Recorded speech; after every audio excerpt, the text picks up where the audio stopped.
mga panahong hindi talaga natin maiiwasan na magkaroon ng sunog. Lalo na ngayong panahon ng tag-init. Tag-init pa ba ngayon? Eh bakit sa amin? Umuulan na ng... Gusto ko, tag-init pa din ngayon. May outing kaming pinaplano, baka gusto mong hindi ka namin isama. Maraming pagkain dun. Oo nga pala. Tag-init nga pala ngayon. May mga pagkakataon na kapag mainit, nagre-reklamo tayo na, ang init ayoko na gumawa ng schoolworks. Ang init naman. Bakit ba wala tayong aircon? Tapos kapag malamig naman ang panahon, ang lamig naman.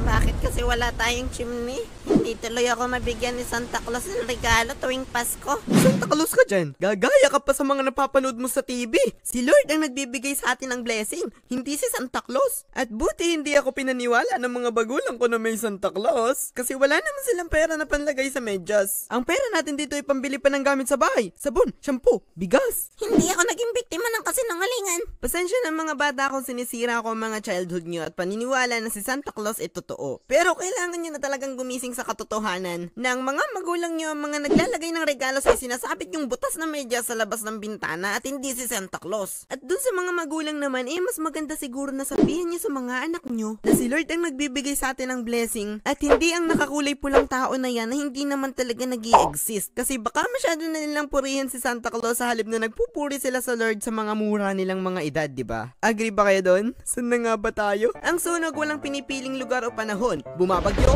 may sunog. Umulan, may sunog. May snow, may sunog. Pero ang malala, summer na tapos nagkasunog. Tag-init noon at umalis ang tatay ko papunta sa kanyang bayang Sinilangan para bisitahin ang lola ko na may sakit daw at kami ng nanay ko ang naiwan sa bahay. Alam nyo ba yung tuyong dahon ng saging na kulay brown na nakalaylay na? Ang tawag namin doon, lying. Sumagi sa paningin ko yun noon at iniisip ko, tuyong-tuyo yung dahon na.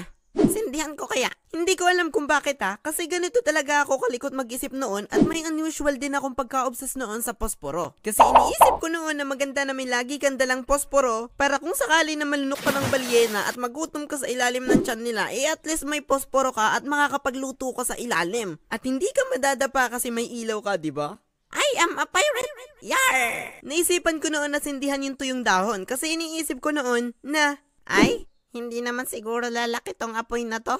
Konti lang naman yung sisindihan ko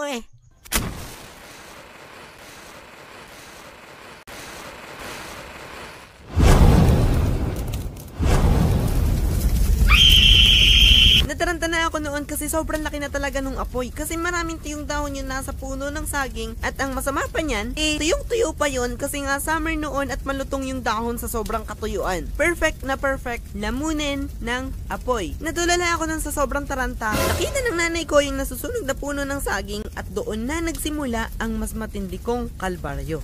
Ikaw na bata ka! Ano? Anong ginawa mo? Wala pa naman ang tatay mo dito. Walang tulo ang gripo ngayon. Paano mo ngayon papatayin yan? Tarantang-taranta ako noon kasi sobrang laki na nung apoy at pulang-pula pa. At yung tunog ng paglalagablab noon, mas nakakatakot. Saan lang naman ay umakyat ako sa puno at paghahampasin yung apoy. At sabihin, tigil! Tigil! Tigil! Kahit mataranta ako noon ng todo, wala akong magawa. Kung meron lang sanang tubig, nabuhusan ko na yun. Pero wala kaming tubig noon. Habang nakatayo ako sa tabi ng puno at pinagmamasdan ng masalimuot kong ginawa, medyo pumunta na sa itaas ng puno yung apoy at doon na siya nagngangalit. Medyo umihina na rin yung apoy kasi unti-unti nang nauubos yung dahon at isip-isip ko noon, buti na lang, mahina na yung apoy. Pero hindi pa dapat ako magsaya noon kasi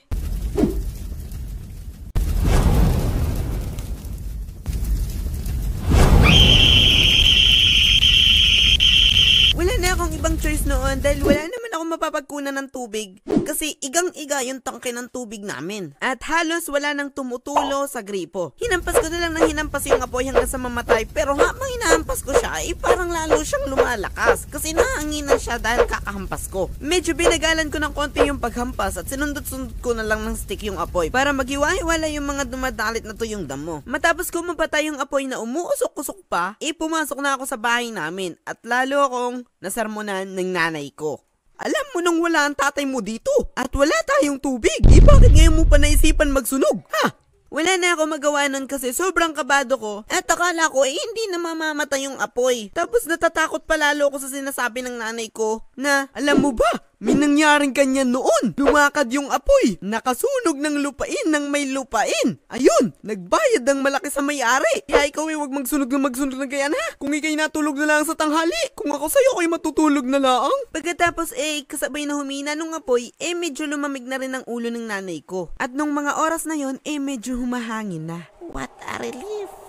Ang sarap talaga mag-relax pagkatapos mo ma-stress. Habang dinarama ko yung hangin, bigla-bigla na lang may napakinggan ako naglalagitikan at tunog ng naglalagablab na apoy. Then, sabi ng nanay ko, "Naku, kung bata ka! Nasisilab na naman yung damuhan!" Nasindihan pala ulit yung damo dahil dun sa malakas na hangin. Kasi habang iniiwan ko yon na umuusok, may baga pa pala yung damuhan. Kaya nung humangin, lumagablab ulit.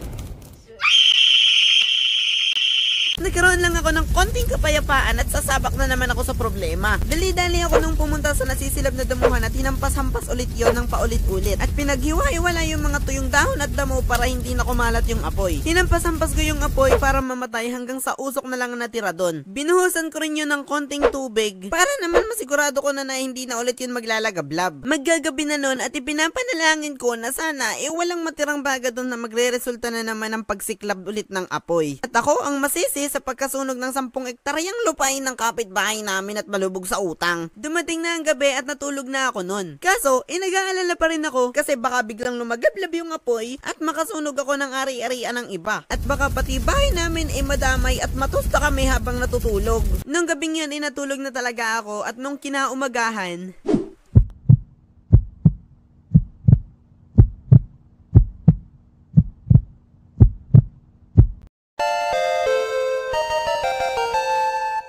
walang apoy at walang sunog na naganap. Wow! Kinabahan ako doon At yon ang sunog experience ko. At babala sa mga batang nanonood, huwag na huwag kayong maglalaro ng apoy. Kasi napakadelikado nun at isang pagkakamali lang, pwede ka mawala ng bahay, halamanan, mga hayop o kaya naman buhay.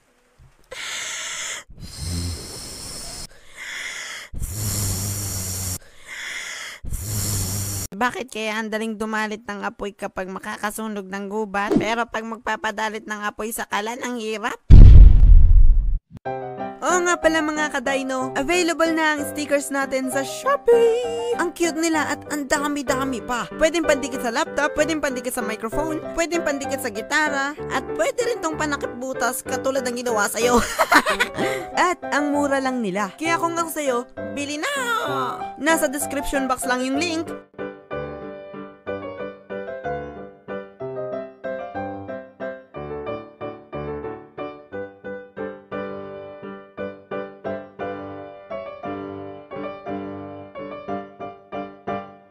So, yun lang mga ka-dino. Pasensya na kung medyo natatagalan ng pagka-upload.